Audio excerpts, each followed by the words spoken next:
আসসালামু আলাইকুম এভরিওয়ান। আজকে আমি তৈরি করব বিকালের খুবই মজাদার একটি নাস্তা, আলু সমোসা।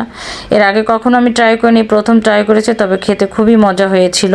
তো প্রথমে আমি 2 কাপ ময়দার মধ্যে 2 টেবিল চামচ কালো জিরা আর লবণ দিয়ে ভালো করে মেখে রেখে দিয়েছিলাম। এরপর হচ্ছে 2টো আলু সেদ্ধ দিয়েছিলাম, সাথে 2টো ডিম সেদ্ধ দিয়েছিলাম। তো আলুটাকে আমি সিদ্ধ হওয়ার পরে চটকিয়ে নিয়েছি। এখন আমি ডিমগুলোকে গ্রেট করে দিচ্ছি, কারণ আলুর মধ্যে যেন ভালো করে মিক্সড হয়। এরপর আরেকটা পাত্রে আমি আলু ডিম মিলিয়ে নিয়েছিলাম।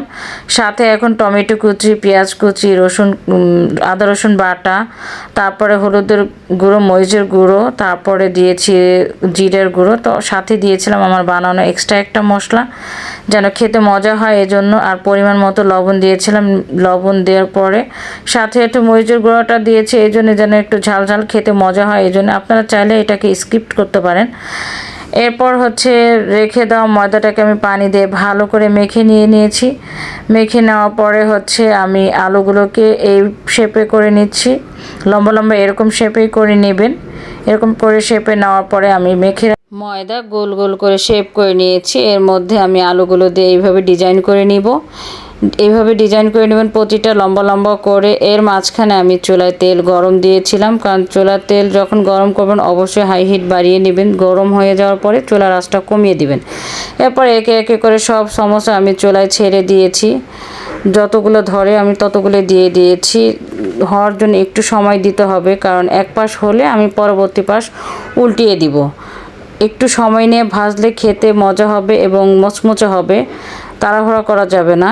এখন আমার এক পাশ হয়ে গিয়েছে, এখন আমি সবগুলোকে একে একে করে উল্টিয়ে দেবো। দেখেন কালারগুলো কিন্তু সুন্দর হচ্ছে। এরকম একটা একটা করে উল্টিয়ে দিবেন, সাবধানে করবেন যেন পুড়ে না যায়। আঁচটা কমিয়ে রেখে মিডিয়াম আঁচে এগুলো ভাজতে থাকবেন। আমি মিডিয়াম আঁচে এগুলো ভেজে নিয়েছি। দেখেন এমন একটার গায়ে একটা কিন্তু লেগেও যায়নি। সাবধানে এই কাজগুলো করতে হবে। আর খেতে এত মজা, আপনারা তৈরি করে বাসায় খাবেন, দেখবেন অনেক মজা।